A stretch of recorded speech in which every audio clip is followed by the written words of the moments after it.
It is Thursday, September 15th, 2022, and no, C. Rosie's not here with me. It's T. Plouffe with a special edition of Baseball Today, sending our best wishes along to Chris as he alerted us that he's feeling sick this morning. I don't know what kind of sick. Is it this sick? Is it that sick? I'm not really sure, but we wish him all the best. We're going to do something a little bit different today on Baseball Today. I'll start with a topic. We'll talk about some things. I think we're going to start off with the Waino and Molina 325. That's incredible. We'll get into that. But then on the YouTube portion, usually this is reserved for our AMP portion of the show. We're going to take some callers, and they're going to ask some questions, and I'll do my best to answer them. I don't know everything, but that's what Google's for. But this big brain right here, we're going to get to all those questions. So, like I said, let's start this show off with something spectacular. Last night against the Brew Crew, Yadi, Molina, and Adam Wainwright made their 325th start together in the big leagues. And right away, snaps for that. An incredible record that will never be broken. I think the next closest active pairing is Kyle Hendricks and Wilson Contreras. They're at just over 100 starts together. It's just one of those things that ain't going to happen again. For these guys to play that long together, and you can't just say play that long together. You have to have success to be able to play that long together. Clearly, both these guys have been crazy successful. I don't know enough about it, like the Hall of Fame, I guess, to say both of them are definitively in the Hall of Fame. I think Yadi is. I think Waino's close. 195 wins. I don't know how that all works out. I'm better on the position player side of the Hall of Fame than I am on the pitcher side. Doesn't really matter. Both these guys have had incredible careers. And last night was another one of those great starts together. You know, Waino had to work out of a ton of trouble, and Yadi helped him do that. He had to strike him out, throw him out with McCutcheon up there, curveball. He threw out Wong and threw him out by like 10 feet. He also had, an RBI in the game. Albert Pujols has another RBI in the game. And it was just a classic outing for these two who have done it for so long. Waino made his debut in 2005. He only had 2 innings pitched then. And then in 2006, he was out of the bullpen a lot. If you remember, he closed out the World Series there. It wasn't until 2007 that he started starting. Molina did catch his first ever start, and now we're 325 starts total. And it's just an incredible record. And again, I mean, snaps to both of them to be able to just be in this league that long. 17 years for Waino. Let's see how long for Molina. I got it up right here. Let me click on it. 17 years for Waino and 19 years for Molina. You have to be really good to do it. And then for them to do it in one city together, I guess that makes the most sense. But the Cardinals, to me, we always talk about how they're kind of like a model franchise for consistency. And it seems like they have, the Cardinal way, and they go about playing the game the right way. That's what a lot of people will say about the Cardinals. Is it true, though? I think it is. And I think the reason you're able to say that it's true is because you have these two pillars of your organization. I mean, these two guys are the foundation of the Cardinals, and then you start to add around them.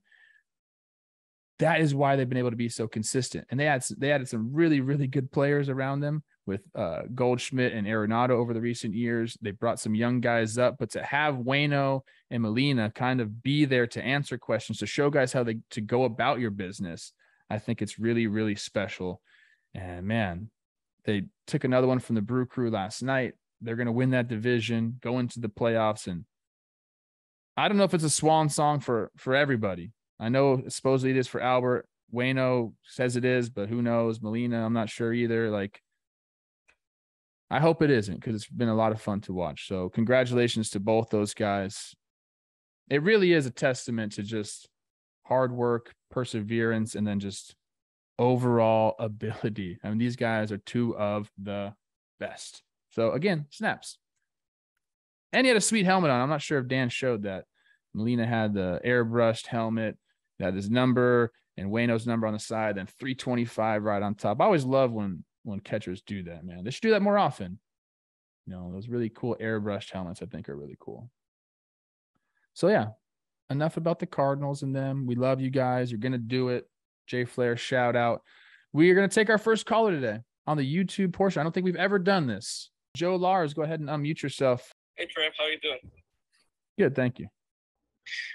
Wish the best of all to Chris Rose and her health and stomach, if that's the case. Question, of all the good stars, young stars you seen coming up, Julio Rodriguez, Juan Soto, who do you see close enough to those elite numbers like 500 homers, 3,000 hits? Who do you see right now there's the potential to acquire those achievements right now? Oh, man, it's a really good question. We do have a lot of young stars in the game, but some of those numbers you mentioned, I mean, 3,000 hits, 500 home runs, it just takes so much to get there. It's very hard to determine. Obviously, you need to get up to the big leagues early. So, Julio Rodriguez, he's got a chance. He's got, what is he at, 25 on the year right now. He's a young kid. He's got to continue to hit those numbers year in and year out. So it's hard to say, like, yeah, he's on track already, but you got to do it for another 10 years, 10, 15 years to do that. So, oh man, it's really, really difficult. I think Stanton's an old guy. He's established. He's got a chance to hit some of these milestone homer moments. Tatis was kind of on that trajectory, now a missed year and a half, I guess it'll be. That hurts his ability. Vladdy last night got to 100 homers, and he's only 23 years old. I was actually shocked to see how young he was, dude. One of the questions that Chris Rose had queued up for today was, Vladdy becomes the youngest Blue Jay to reach 100 homers and the 12th youngest ever. And he said, what sort of chance do you give Junior being mentioned in a similar lore as his father? He's got a chance, but again, it's just the longevity, people, that's really difficult in this game. Like I said, Vladdy, 23 years old. He's already hit 100, hit 48 last year. So you got to just be on pace. I think he's got a chance, especially with the DH in both leagues, to play longer. He got up at the right time, 100 homers already. He's got a chance to reach some of those big milestone homer moments, because I think he's a 30 to 40 type homer guy a year. And those years start to add up. You start to hit 45 and it just start to stack and stack and stack. You got to stay healthy. Now he's struggled with some weight issues, but he's also like overcome them and like gotten to really good shape. I think that's something he's going to have to continue to do throughout his career. And it is a big what if, because, as you get older and have success and you get some money and, like you start having some kids, like you have to continue to prioritize baseball. And it's difficult. I know that when I had a kid and was a little bit more secure, I didn't have the same dog in me that I did before that. I just didn't, man, because I wanted to be with my family. And maybe that's just a me thing, but I think, if people are honest with you, big leaguers were honest with you, they would say the same thing. Like, some of that dog leaves you. And then there's times where you can pick it back up, you get motivated. A bad year will motivate you to do it. But I think that's a big key here. But yeah, I mean, Julio's got a chance. And Vladdy to put up the home run numbers I really like, especially if he continues to stay in Toronto. If they sign up long-term there, I think that he's got a good chance to hit some of those numbers. I know I'm forgetting some other people too, but it's difficult, man. I talk about that all the time. Those big round numbers, the stacking, the counting numbers, they're so difficult. I think the way the game is going with you're never going to see the starter the third time through the lineup. You're going to see a bunch of different pitchers. We were going over Judge's numbers and the fact that he's hit all these home runs this year. And they were talking about the amount of pitchers that Babe Ruth faced to get there to his number. And it was 20 pitchers all year long he faced. And then Maris faced 40 something pitchers all year long. Judge is going to face 250 pitchers. And that's why it's so difficult to do this. And that's why you have to applaud Judge too. It's become more difficult to hit these numbers because you're just seeing fresh arms all the time. It's very difficult, but let's root for Vladdy. I like that. Hey, today's edition of Baseball Today is presented to you by True Classic. I am wearing my True Classic today, and it is the absolute best fitting t-shirt that a man can buy. On top of that, I don't know if a lot of you guys are like me. I am very particular about the type of material I put on my body. I get very itchy, and when I get itchy, I get hot. And that even happens with t-shirts. So I like the kind that are super soft. That is awesome. On top of it, they come in a great array of colors. I've got a bunch of them. I'm wearing the black. I've got the navy. I've got a green. I've got a gray. So I have expanded my wardrobe this summer thanks to the best fitting t-shirt out there. I want you to go to trueclassic.com. You're going to get 25% off with the code word today. Now, the key thing is I like to find t-shirts that fit great. Not all of us can be like the male model, my cohort and my good friend Trevor Plouffe, where anything looks good on that dude. You could throw a shit t-shirt on him and he would still look great. For me and for most of the men out there, we have interesting looking torsos. So find a t-shirt like True Classic that fits to a T. Once again, it is trueclassic.com, code word today. You're going to get 25% off. And if you have a purchase over $100, they'll throw in free shipping as well. Abe, unmute yourself, man. What you got? Appreciate you taking my call. Hopefully you can understand me okay. I'm a little bit under the weather, but powering through because I know baseball today is where the lame go to walk and the blind go to see. Not a shot at Chris Rose by any means. You know, thoughts are with you, man. So I'll be completely honest. I was surprised when I was looking at today's lineup today of games, and I saw there's only 8 games today on Roberto Clemente Day. Which kind of threw me back a little bit. I figured that, you know, we might be making a little bit bigger deal about that. Just wondering your thoughts about that, or, you know, if really the teams do much for Roberto Clemente Day, if there's much education there for it at all. Yeah, that was really my question. Thanks, man. That is interesting that there's only so many games today. I will say this, like Roberto Clemente, there is definitely a large portion, maybe even every single guy that plays in the big leagues that wants his number retired as well. What's funny about Roberto Clemente, I guess it's not funny at all, but, you know, I'd ask my dad and my grandpa growing up, like, who's your favorite baseball player? And, you know, grew up in Los Angeles. My dad's actually from Montana, but he moved to Los Angeles, you know, young, I think probably when he was like 10 or something like that. So he figured, you know, some Dodgers, whatever, you know, maybe some Yankees, I guess, but he would always say Roberto Clemente. And when I was younger, I didn't really know the significance of Clemente and, you know, all that he did for, you know, his community and also for the game of baseball. But, you know, my dad would always mention his physical attributes and his traits. He's saying like, this guy could run. This guy had an absolute hose from the outfield. He could hit for power. He could hit for average. And so like that was the first Roberto Clemente that I knew, was just like, this guy's a hell of a baseball player. And if my dad says that's his favorite baseball player, holy crap, he must be really good.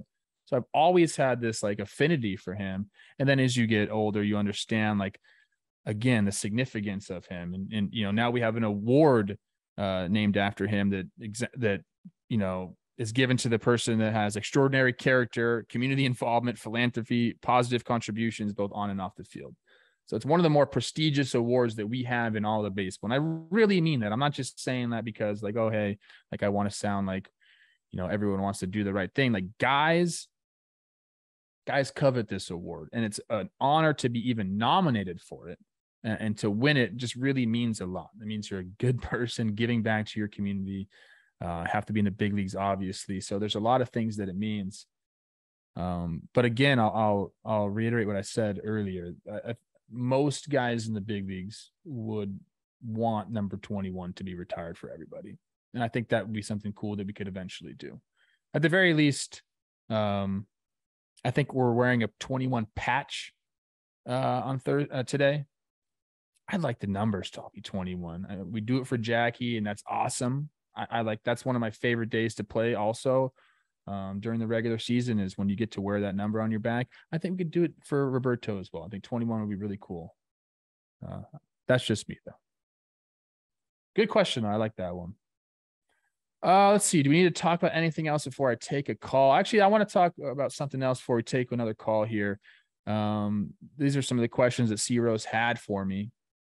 Elvis Andrus, who's now on the White Sox, he was asked about the division leading Guardians, and then he's had this quote. And this is pertinent because obviously everyone knows I picked Brewers White Sox World Series. Both teams are on the outside looking in right now. They can make me look really foolish. But Andrus maybe made himself look foolish here a little bit. He said, they've been playing perfect until now. If we keep winning series, we know that sooner or later they're going to crumble the closer we get. Tomorrow, he means today, is going to be a really good game for us to go out there and put a statement. I love the attitude. I get it. You want to have that confidence, but you just got to take care of your business. I don't like him coming out and saying sooner or later they're going to crumble. They haven't crumbled, dude. This team has been good. They continue to win games. And the White Sox, they're 4 games back right now. And we talked about it on Talking Baseball.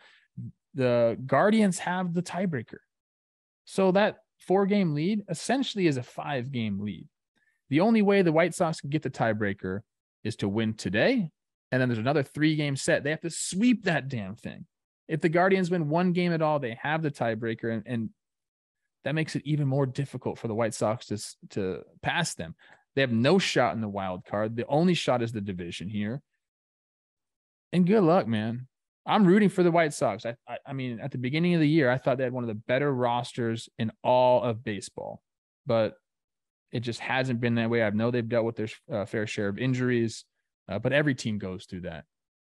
A lot of the talk around this team has been lack of hustle, lack of like drive, if you will. And I don't know if that's necessarily the case, like in the clubhouse with the guys, but from the outsider's perspective, looking at them play, it just doesn't seem like there's a lot of urgency there. And now Andrus is talking about urgency, and I think it might be a little bit too late. Anyways, that's my White Sox spiel. D. Lopez, another Dodger fan. What's up, man? Unmute yourself. What you got? How you doing, Trev? Hope all is well with you. Wishing C Rose best health. Hope he gets well soon. Thank you, Dan, for letting me into the chat. My quick question for you is there any current or even past ball players that have been in the league that you haven't met yet, been wanting to, just haven't yet? One ball player for me that I've always wanted to meet was Andre Ethier. He was a big I was a big fan of him when he was with the Dodgers, of course, and of course also Martin as well. Just want to hear your take on that. Thank you for taking my call. No problem, man. Those are 2 good guys right there. I know that Ethier is very well respected, so that's cool. Guys that I haven't met that I wanted to meet. That's an interesting question. There's a lot of good guys in baseball. I would say like 98% of the dudes that are playing are good dudes. And there's 2% that aren't. That's normal. I've met King Felix before. I'd like to hang out with him and talk baseball with him. He's got a pretty cool story, and I love his career and kind of like what he's been about.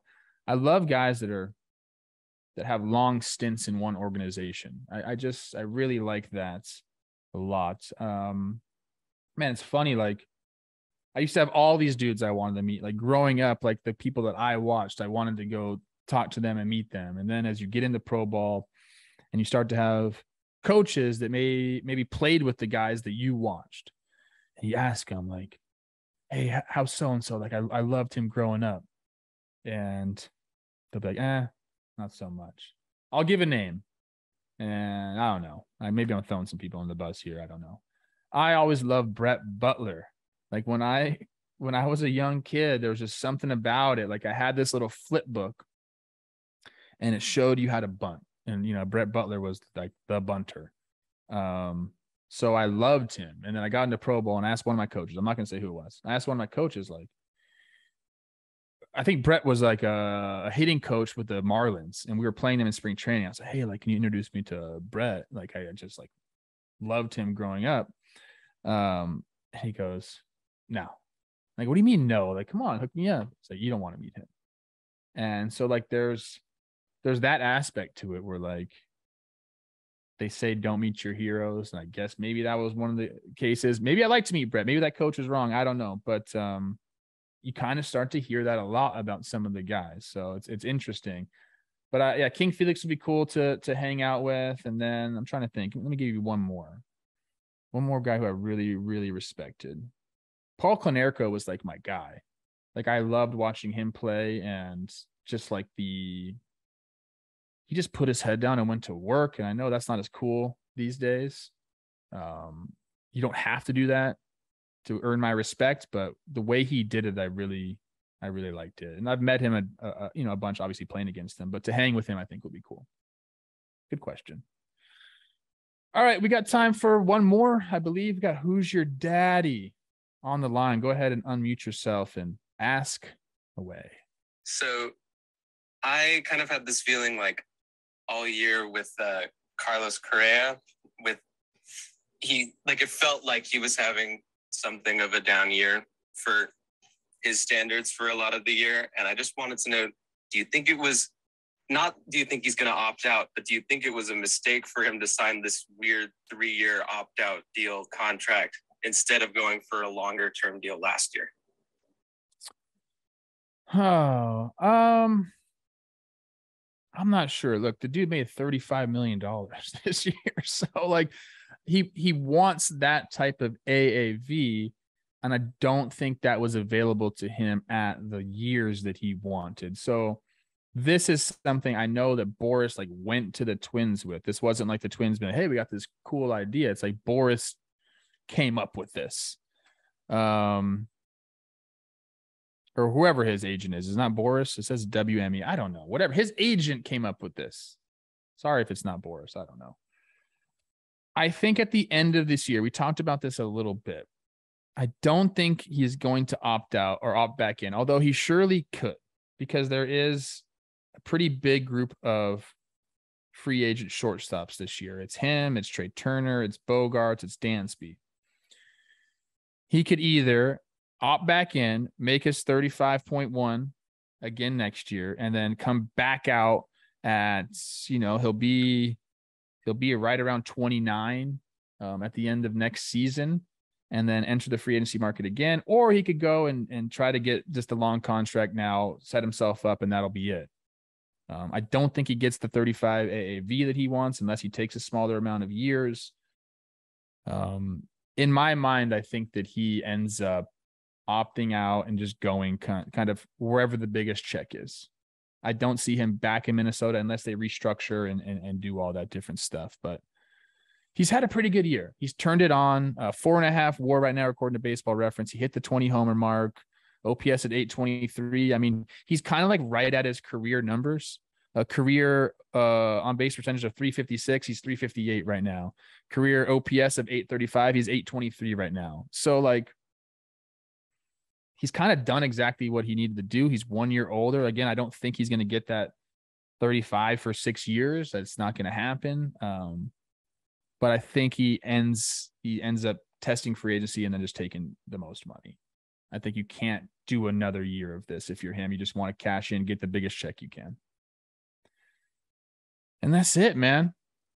He's turned it on. He's turned it on as of late. So I'm not sure if that was a win for him or a loss for him. I don't know. I guess you can never call it a loss if you're making $35 million in 1 year. That's my opinion on the matter. But that'll do it today for Baseball Today. Thank you to all of our callers on the AMP app. If you want to be part of that, we do that every morning. We do 30 minutes of the YouTube portion, which the AMP listeners are listening in on. And then after that, we go to the app, download the AMP app. It's like Amazon's app. And you can join and you can call in. And we talk just like this, like we did. But usually it's exclusively on that AMP portion. But today with Chris Rose feeling sick, we decided to do something different. So again, everyone go wish him the best. He's trying to get back in here. He wants it to be his Jordan flu game, but I said, no, as the head coach on this thing, you're sitting out, drink your electrolytes and feel better. We'll get you back tomorrow. And we will be back tomorrow, 8:30 Pacific, 11:30 Eastern on the AMP app. It'll go out on YouTube again tomorrow, and we'll see all you guys there. I hope you have a great day. Thank you to our super producer, Dan Rourke, behind the sticks today. I'm Coach Trev. We'll see you tomorrow on Baseball Today.